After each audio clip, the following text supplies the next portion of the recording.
stuck in the mud, don't know which step to take. I don't know if I'll make it before I break. Take me, friends, I am yours. I'd buy you for all the money in the world. La la la la. It never really clicked with me. So you have each according to his needs, each according to his means. And so you have this whole, what we call, what we were brought up with in America is socialism. No, communism. Communism. Is like, socialism's what they had in England. It was okay. They got over it. They got better. Communism, they had a crash and burn, and then now they became capitalists, and they're still corrupt, but that's their nature. It's okay. So here we have, this whole society where, people that produce are going to take and be at the same level of people that, are sucking out of the system or just are incapable of producing. There is no such thing. In a body, there is no such thing. You don't have a single cell. I'm not talking about a body. I'm talking about you go out and you work every day. But that's it. Then you're a cell. You're a cell in an organism. You're a cell in an organism of humanity. Except right now we don't feel that way. We don't have that perception. But as soon as we do, we'll recognize it. We keep on thinking that we're above nature or something. We think that we're separated from nature, we're above it, we're individualistic, and you can't be. Every cell is individualistic. But a cell, knowing that he is dependent on all the other cells, the kidneys know that they're dependent on all the other organs, and the heart knows that. So there is no such thing as one being in any way above the other. And there is not a single cell that is not bestowing. But if my efforts provide jobs for thousands of these cells, and I have the responsibility of keeping all these cells working and eating and feeding their families and feeding their friends and their children, why should I make the same thing as these cells? Shouldn't I have a little better life? Yeah.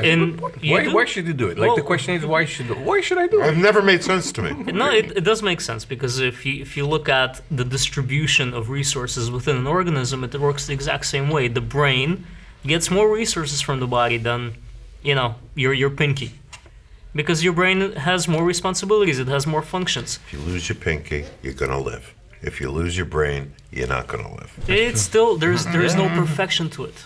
In spirituality, there is no such thing as no pinky. It's either total perfection or non-perfection at all. You kind of see a point, nature in general kind of works that way. Everything is built into something that you don't know why it's there for, but it's there for a purpose, right? You don't know what this little bug is there for, but they eventually discover it's in the there for ecosystem something. somewhere. But nature as a whole, it kind of makes sense that kind of escapes to us. So I can see his point in a way, I don't really get it exactly. And you have to be appreciative of every single I don't get this whole tiniest element. Yeah, but if you're right, it's an all or nothing kind of thing. That's the way But it it is. seems that we're aiming towards no. nothing, because, we got bees flying away or whatever is happening to them. If it's an all or nothing thing, how does it happen? Because change just doesn't happen like this. And right. How do you form this kind of society if it's an all or nothing thing? Or people with highly developed egos in North America going to be at the same stage as people in India or Bangladesh, if equal to their needs. If I, have gone through, higher education, and I'm a professional, and I built this whole world around my own. Let's just say it's nonsense, but still, right. There's this whole economic hive that buzzes around me. Not me, but the royal me. How is the same set of rules going to work for me? It all comes together in one simple thing, which is called our attitude. What is our attitude? Is it an attitude of reception, egoism, Do I consume everything? Because if I do that, that's the behavior of a cancerous cell. If everybody, no matter how much you can give, if you're able to give 1,000 jobs, or if you're able to give one, or if you're able to give nothing, if you're handicapped and that's the way you've been, you have a part in this general system. And the general system that needs absolutely everybody in it. Everything, every single tiniest element is important for total perfection. As long as everybody has the same attitude of So it's interconnection. it's not about absolute equality on all levels. It's about the intention. But that creates would we start absolute it like- equality on all levels. So maybe that's the answer to the question. Maybe Beginning with acceptance to begin with? Yeah, well, I think first is acceptance, second is intention, and three is actualization. You know, you can't get there all in one stop. But I think if people, it's like an alcoholic. If you admit you have a problem, I think first everyone has to admit they have a problem, and then you figure out how to cure it and what the correct cure is. That's What the Kabbalists tell us is that you don't need everybody to admit, because most people that we see, it's not their function. It's not really dependent on them. They just go about their lives. They try to pass the time. Right, because Which goes back to what they you don't were see a saying flaw in before. them. There is no flaw, there's just life, and we have to live life any way that we can. There is a group of people, much like in the body, there is the brain. And the brain essentially decides what happens to the rest of the body. All the other functions of the body are handled by the brain. And it's a relatively small portion of those cells with respect to the billions that there are. Society works the same way. There is a portion of people, a group of people, and where they go, everyone else is going to go. Just like the Renaissance was started by a couple of dozen guys. Revolutions always start with the few, just a few people, and they get it going, and the movement, Right. everybody joins in. So you don't need the entire world to come together and to realize that this is how we need to behave, this is what we need to change. It's You funny. just need that group of people to start the movement, to lead the way. And once people understand that with this attitude, with the change in attitude, how it's going to affect them, how it's going to affect their lives practically on a visceral level. That sounds It's gonna easy. change everything. Listen, that sounds easy, but at the same time, you are running into a society that has been inflicted with fear too.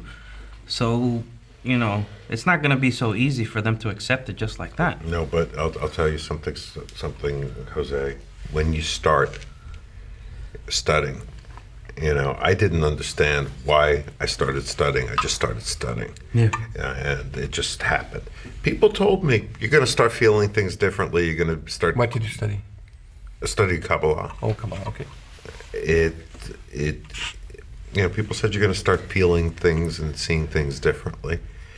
And there's still many things that I can't accept in Kabbalah yet.